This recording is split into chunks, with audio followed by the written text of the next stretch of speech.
Can you remember how Andy Dufresne felt after he escaped from Shawshank Prison? Stay tuned for today's lesson.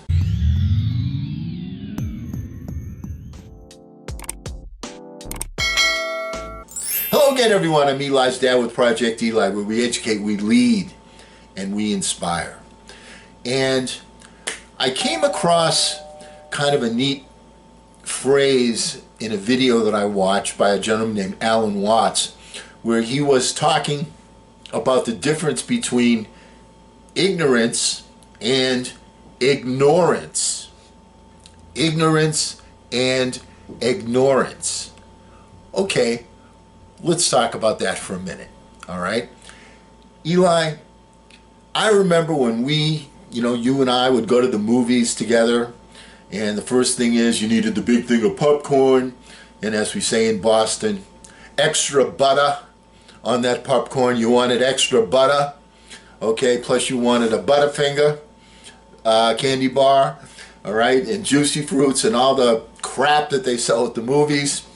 Okay, hey, I was a kid, you got it, all right, I understand.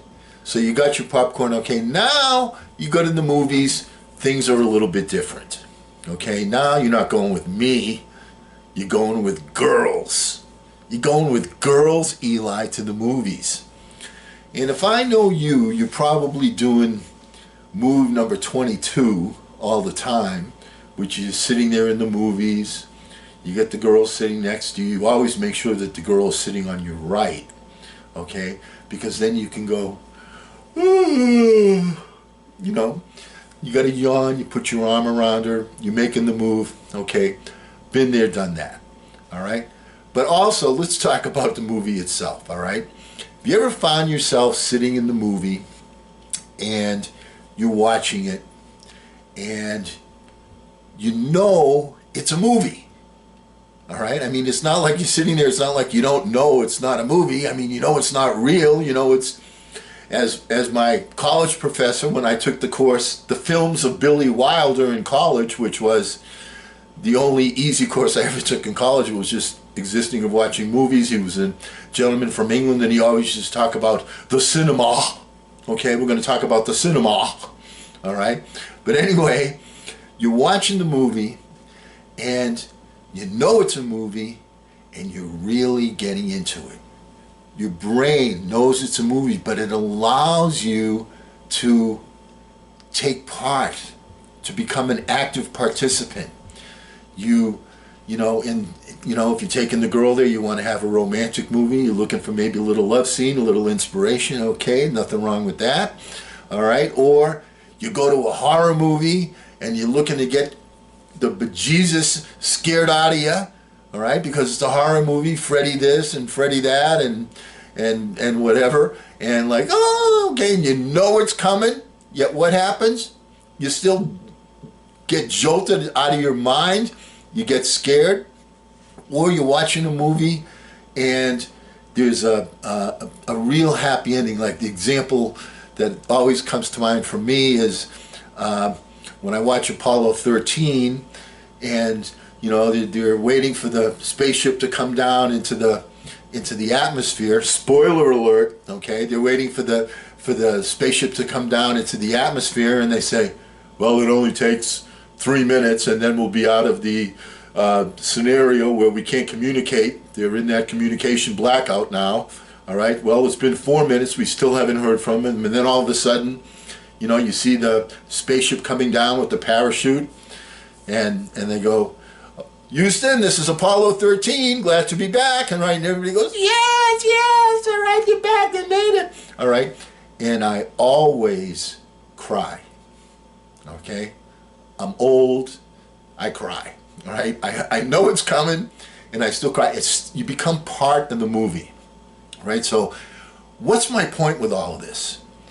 Okay, your brain, even though your brain knows it's only a movie, still allows you to get into that imaginative, creative space. So you know how to do it. Why? Because you're doing it already. You've already done it. You've been to the movies. All right? And if you do it in the movies, during your quiet thinking time, become Alfred Hitchcock.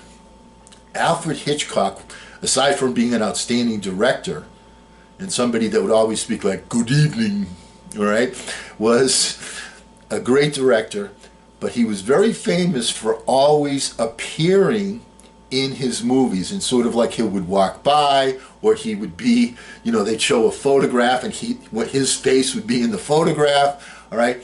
One of his things that he was known for, and it's kind of a fun thing to watch for when you're watching an Alfred Hitchcock movie, because it goes by so fast you don't even see him, all right, is that he's always in the movie, all right? Become Alfred Hitchcock. Put yourself in the movie. Your brain knows you're not really in there, but it will allow you to do that. So when you are looking at your vision in your mind, your burning desire, see yourself, feel yourself, taste whatever, all of the senses that you can use, smell, sight, hearing, taste, touch, all of them. Your brain will allow you to do that. You've done it in the movies. They've done it in studies. They had a study with Olympic athletes, and they were talking about having them run the race in their mind, and when they ran the race in their mind, their heartbeats actually got faster, just as if they were running the race. So your mind gives you that capability of expanding and envisioning and feeling. And one of the things that happens when you do that is you become emotionally connected to whatever ambition, whatever vision you're seeing, whatever it is you're seeing there. You become emotionally attached. That's why you cry during the movie. That's why you get scared during the scary scene in the movie. Do you follow what I'm saying? And that emotional attachment amplifies and intensifies the vibe that you're sending into the universe, and it's singling that particular vibe out for the infinite partner who wants to partner with you, who wants to help you. But if you don't single that thought out, how is the infinite partner able to differentiate that from the 60 or so thousand other ideas that go through your brain every day? The way to single it out is to become emotionally attached. And you become emotionally attached when you see yourself completing your burning desire. You see yourself accomplishing. You see yourself enjoying the fruits of the labor of having accomplished that goal. There are so many different ways to put yourself in the movie, like Alfred Hitchcock. Put yourself in the movie. Become emotionally attached.